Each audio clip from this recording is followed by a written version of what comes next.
The instrument cluster in your Genesis Electrified G80 is located right behind the steering wheel and displays important information when operating your vehicle. To adjust the brightness of the cluster, press the illumination control to switch to adjust the brightness of the display. Note that the illumination control switch simultaneously adjusts both the cluster and the interior switches. Located on the left side of the cluster is the speedometer, a circular gauge featuring a digital vehicle speed display.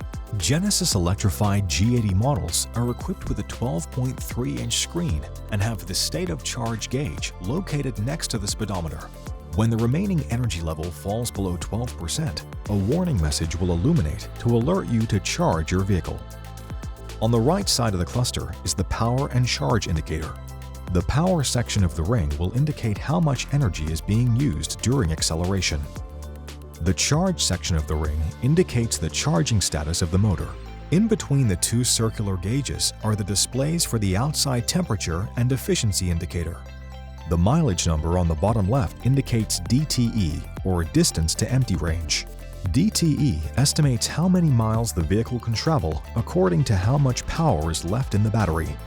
The economy meter at the bottom of the cluster displays both the average and instant energy consumption.